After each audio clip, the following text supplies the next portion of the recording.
ఇంటింటి రామాయణం సీరియల్ ఎపిసోడ్లో భానుమతి హాల్లోకొచ్చి కాలు మీద కాలేసుకుని కూర్చొని వసే పార్వతి పిలుస్తుంటే వినిపించడం లేదా అని గట్టిగా అరుస్తూ ఉంటుంది. ఇక తన అరుపులకి ఏం జరిగిందా అని కంగారు పడుతూ అక్కడికి వచ్చిన పార్వతి, ఏంటి అత్తయ్య గారు, ఏంటి అలా అరుస్తున్నారు అని అంటూ ఉంటుంది. అసలు నేను ఇంట్లో ఎవరిని అని గట్టిగా అడుగుతూ ఉంటుంది. అదేంటి అత్తయ్య గారు అలా అడుగుతున్నారు, మీరు నాకు అత్తయ్య గారు కదా అని పార్వతి, నువ్వు నాకు అమ్మమ్మవి అవుతావని పల్లవి, నువ్వు నాకు నానమ్మవి అవుతావని కమలు చెప్తూ ఉంటారు. ఇక నీకు అత్తయ్యని, వాళ్ళకి అమ్మమ్మని, వీళ్ళకి నానమ్మని అంటే నేను ఈ ఇంటికి అందరికంటే పెద్దదాన్ని కదా, కాబట్టి మీరు నా మాటకు విలువనివ్వాలి. మీరేం చేస్తారో నాకు తెలీదు. నా మనవరాలు ప్రణతికి భరతనిచ్చి పెళ్లి చేయాలి. చూడు పార్వతి, ఆ పెళ్లి నువ్వే చేయాలి. ఇది నా నిర్ణయం మాత్రమే కాదు, నా శాసనం కూడా అని గట్టిగా అంటూ ఉంటుంది. ఇక ఆ మాటతో అందరూ ఒక్కసారిగా షాక్ అయిపోతూ ఉంటారు. ఇక పల్లవి చాలా కోపంగా, ఏంటి ముసల్దానా, నీ ఇష్టం వచ్చినట్టు మాట్లాడుతున్నావేంటి, నీకేమైనా పిచ్చి పట్టిందా అని అంటూ ఉంటుంది. ఇక కోపం వచ్చిన భానుమతి, పిచ్చి పిచ్చిగా మాట్లాడావంటే నీ పళ్ళు రాలగొడతానని గట్టిగా అరుస్తూ ఉంటుంది. ఇక ఆ మాటతో పల్లవి ఒక్కసారిగా షాక్ అయిపోతూ ఉంటుంది.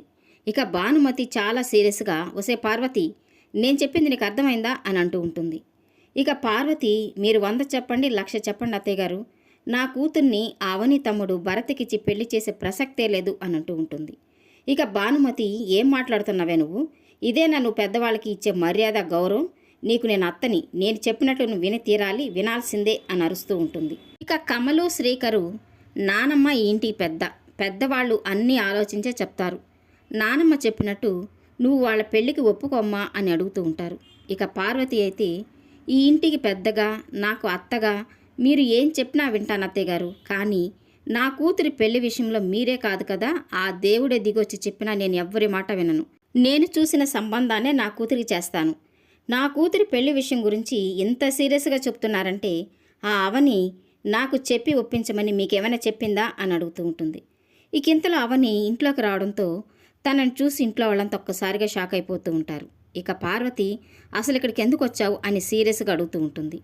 ఇక అవని అయితే, ప్రణతి పెళ్లి విషయం గురించి మాట్లాడడానికి వచ్చాను అని చెప్తూ ఉంటుంది. ఇక పార్వతి చాలా కోపంగా, నా కూతుర్ని నీ తమ్ముడికి ఇచ్చి పెళ్లి చేయడం నాకు ఇష్టం లేదని ఇంతకుముందే చెప్పాను కదా, మళ్ళీ ఎందుకు వచ్చావు అని అరుస్తూ ఉంటుంది.